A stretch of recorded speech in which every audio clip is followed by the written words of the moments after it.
adopté. Article 40. Amendement 7 n'est pas défendu. Monsieur le ministre, amendement 333 du gouvernement. Il y a un amendement du groupe écologiste en discussion commune. Amendement 333 du gouvernement. Alors, Madame la Présidente, Mesdames, Messieurs les députés, cet article du projet de finances pour 2016 prévoit de proroger le crédit d'impôt pour la transition énergétique, le CITE, prévu à l'article 200 quater du Code général des impôts, tout en améliorant son efficience. Ainsi, une mesure anti-abus a été introduite pour les dépenses payées depuis le 30 septembre 2015, sous réserve de dispositions transitoires, afin d'exclure du bénéfice du crédit impôt des dépenses d'acquisition d'équipements mixtes, combinant un équipement éligible et un équipement de production d'électricité utilisant l'énergie non éligible.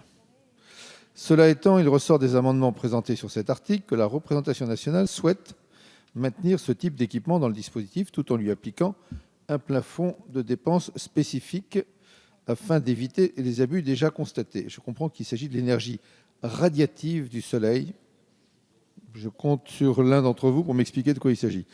La rédaction des amendements, ou la rédaction de ces amendements déposés ne permet pas de leur donner une suite favorable. Le présent amendement propose donc de maintenir l'éligibilité au crédit d'impôt de l'équipement de chauffage ou de production d'eau chaude sanitaire utilisant l'énergie solaire thermique composant cet équipement mixte, tout en limitant les abus liés à leur commercialisation.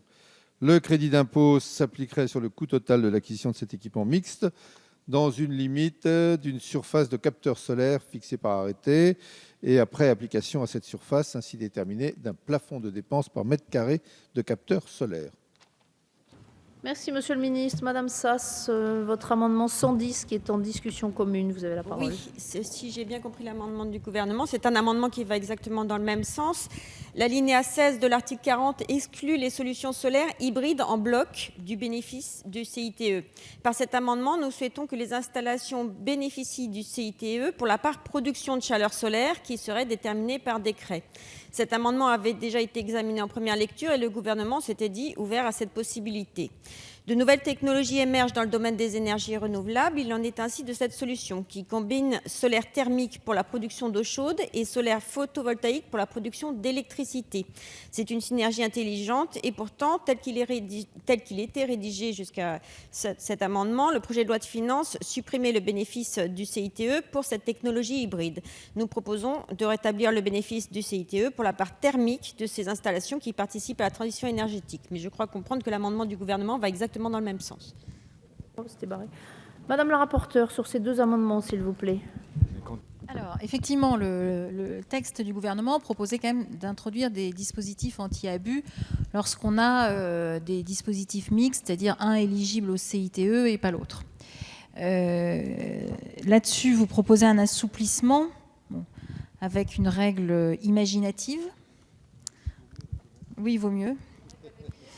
Non, elle est très bien définie, mais elle est imaginative, puisque effectivement, on peut mettre un équipement mixte, c'est-à-dire un qui est éligible au CITE et pas l'autre, à condition que le montant de dépenses par mètre carré soit plafonné et qu'il y ait une limitation de la surface des capteurs solaires.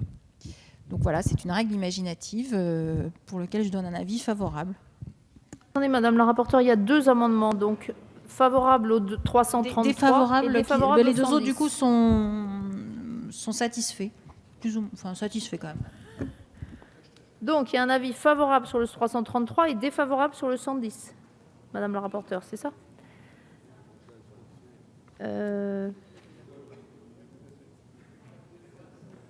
Pardon, monsieur le ministre? Vous avez la parole. Sans aucune prétention, évidemment, j'ai le sentiment que l'amendement du gouvernement va exactement dans le même sens que celui de Madame Sass, peut-être avec une certitude technique plus élaborée. Et donc, si Madame Sass souhaitait, au profit de cet amendement, retirer le sien, ce serait bien. Monsieur le ministre, Madame la députée, vous avez la parole. Merci le gouvernement pour les positions qu'il a prises et le fait qu'il ait entendu effectivement notre appel sur ce sujet. Je vais retirer mon amendement au profit de celui du gouvernement. Si Madame la députée, je mets donc aux voix l'amendement 333 du gouvernement, avis favorable de la rapporteure, qui est pour, qui est contre, il est adopté. Le 61 n'est pas défendu, le 55 non plus, 57. Je mets aux voix l'article 40, qui est pour l'article, contre, il est Il y a adopté. le 205, Madame la Présidente. Il y en a un qui... J'ai été trop vite, pardon.